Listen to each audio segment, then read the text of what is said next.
Olá, irmãos, a paz do Senhor Jesus Cristo, tudo bem? Me chamo Joelson, sou pastor na Igreja Batista Avivamento da Fé, em Caxias, no Maranhão, e gostaria de, nesta tarde, deixar uma palavra para o seu coração, para que você possa refletir e meditar. Esta palavra, ela tem um contexto baseado no livro do profeta Jeremias, no capítulo 7, a partir do verso 3 em diante, que fala de um contexto onde as pessoas iam ao culto, iam ao templo, sacrificar a Deus, ofertar a Deus, porém Deus os corrigia e os orientava quanto ao abandono das práticas errôneas e a melhoria na conduta, nas ações, nas obras daquelas pessoas, pois aquelas pessoas elas iam ao templo depois de terem praticado coisas abomináveis aos olhos do Senhor, depois de terem oferecido sacrifícios a outros deuses, inclusive a Baal, e após todas essas práticas abomináveis, elas iam ao templo do Senhor para prestar culto ao Senhor, e ali elas se sentiam seguras, e ali elas se sentiam confortáveis, e Deus os orientou que elas deixassem essas práticas abomináveis, que aquelas pessoas deixassem os sacrifícios a outros deuses, a outras divindades, para que assim eles pudessem estar ali de maneira agradável a Deus. Acompanhe comigo a leitura em Jeremias capítulo 7, a partir do verso 3 em diante, que vai dizer assim: Assim declara Yahvé Todo-Poderoso, o Deus de Israel: corrigi a maneira de ser e proceder, e vos farei habitar neste lugar. Não depositeis a vossa confiança em discursos mentirosos, que apenas alardeiam: este é o templo do Senhor, este é o templo do Senhor, este é o templo do Senhor. Portanto, se realmente corrigides as vossas condutas e ações, e se de fato passardes a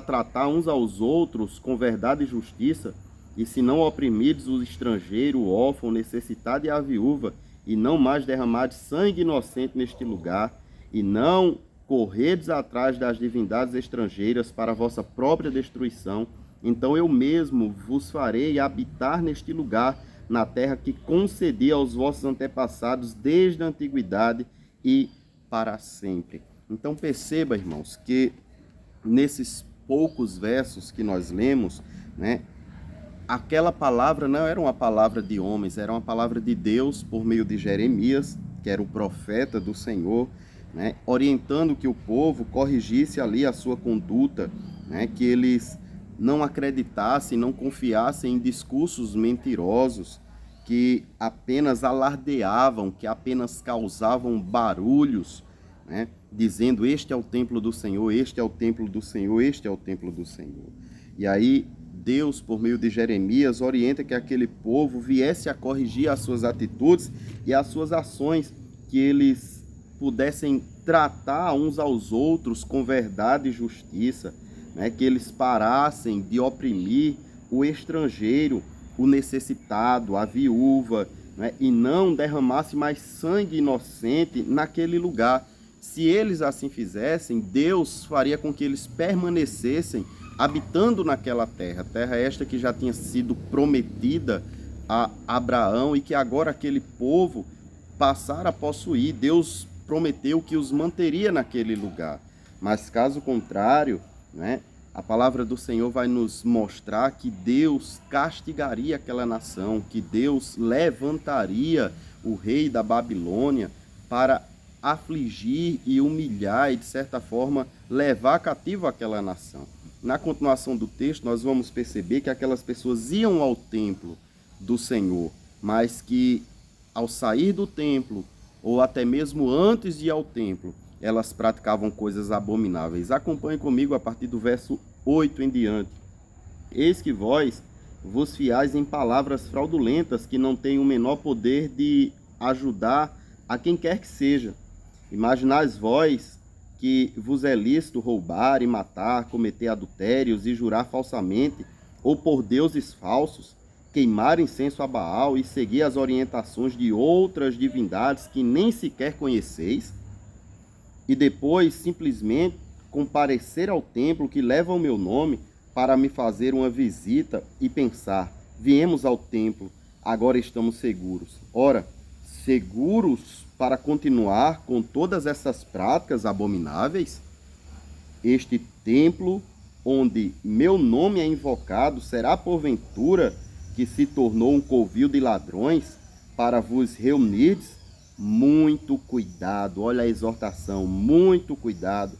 Eis que eu mesmo estou observando tudo isso, palavra do Senhor. Eu estive meditando, irmãos, um pouco, né, e nós percebemos que existe, sim, de certa forma, algo muito parecido com os nossos dias atuais.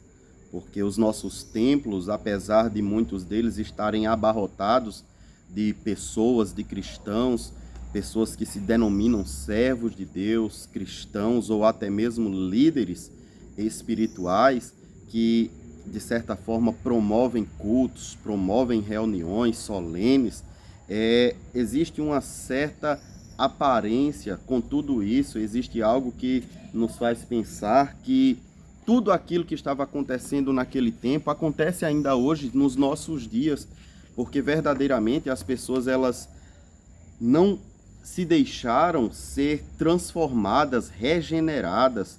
Na verdade, nunca passaram, alguns supostos crentes, nunca passaram pelo verdadeiro novo nascimento.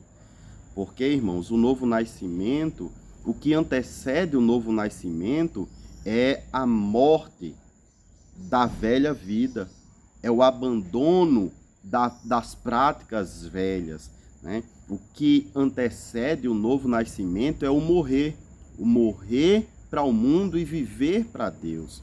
É você sepultar a velha criatura com as suas obras, com as suas práticas, com as suas ações, né? Então, nós vamos perceber que existe algo muito semelhante aos dias de hoje. As pessoas praticam as suas ações, os seus atos, têm as suas condutas desagradáveis a Deus, mas à noite estão em nossos cultos, celebrando, levantando suas mãos, entoando canções de adoração a Deus e ali ouvindo, de certa forma, a pregação do Santo Evangelho do Senhor. Mas logo após saírem, elas não permitem que a palavra desça ao seu coração, mas são como aquelas sementes que caíram à beira do caminho, são como aquelas sementes que caíram em solos rochosos, são como aquelas sementes que caíram entre os espinhos. Aquela semente que caiu em solo rochoso e aquela semente que caiu entre os espinhos, elas têm uma semelhança muito, muito comum entre elas, porque ambas, a palavra do Senhor diz que elas logo brotaram.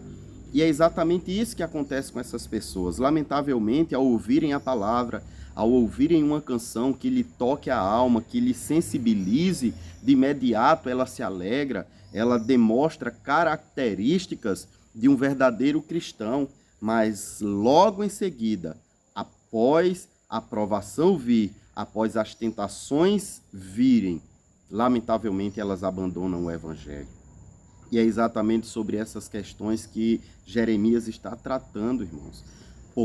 Deus está tratando por meio de Jeremias. Deus orienta aquele povo que eles melhorassem a conduta, que eles melhorassem as suas atitudes, as suas ações, que eles parassem de oprimir os órfãos, que eles passassem a tratar com verdade e justiça o seu próximo, que eles parassem de oferecer sacrifícios a Baal, que eles também parassem de praticar suas abominações fora do templo e logo em seguida irem ao templo e ali se sentirem seguros, dizendo: este é o templo do Senhor, este é o templo do Senhor, este é o templo do Senhor. O próprio Deus, irmãos, vai dizer no verso 11: este templo onde meu nome é invocado será porventura que se tornou um covil de ladrões para vos reunirdes? Muito cuidado. Eis que eu mesmo estou observando tudo isso, palavra do Senhor. Então Deus estava dizendo, irmãos, por meio da boca de Jeremias, que estava vendo todas aquelas coisas, todas as práticas abomináveis. Deus estava vendo aquele povo oferecendo sacrifícios a outros deuses, oferecendo sacrifício a Baal, tratando com desdém o órfão, a viúva, tratando com injustiças e inverdades ao seu próximo. O próprio Deus estava dizendo: será que este templo que leva o meu nome se tornou um covil de salteadores, de ladrões? E aí Deus ele diz: eis que eu mesmo estou vendo todas estas coisas. Mas antes ele exorta dizendo: muito cuidado. Então, irmãos, que nós tenhamos cuidado, porque a vida com Deus, a vida cristã, ela não pode ser uma vida hipócrita, de aparências. O que mais Jesus combateu quando esteve na terra foi a hipocrisia dos fariseus. Então, irmãos, tenham cuidado, estejamos atentos e perceptíveis a tudo aquilo que é orientação de Deus para as nossas vidas através da sua santa palavra. Que em nome de Jesus você possa dar crédito ao verdadeiro e autêntico evangelho.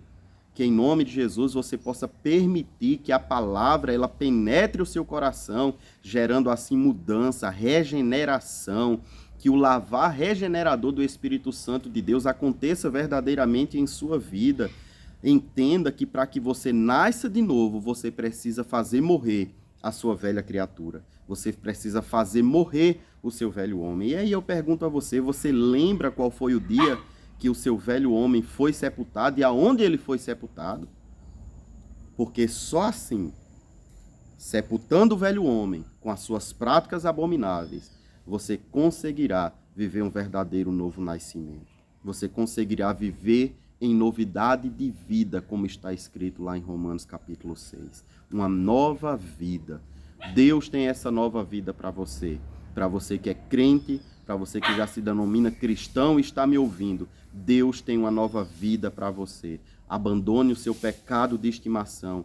Abandone as suas práticas abomináveis, porque o verdadeiro cristão, ele é provado e verdadeiramente ele se torna autêntico quando ninguém vê e ainda assim ele decide honrar a palavra de Deus. Então, se você se denomina cristão, saiba que estar entre os irmãos, estar entre a igreja é algo maravilhoso, mas a verdadeira autenticidade do verdadeiro cristão, ela se demonstra quando ele está sozinho, quando ninguém vê, quando ele é provado, quando todas as pessoas que lhe cercam não estão por perto. E aí ele é provado a dar prova da sua fé, da sua nova vida, ou a alimentar aquele pecado que ainda está batendo na porta. Seja um verdadeiro cristão, porque ao findar de tudo, nós seremos recompensados com a coroa da vida. Que Deus abençoe a sua vida e que em nome de Jesus você possa receber essa exortação com amor, em nome de Jesus.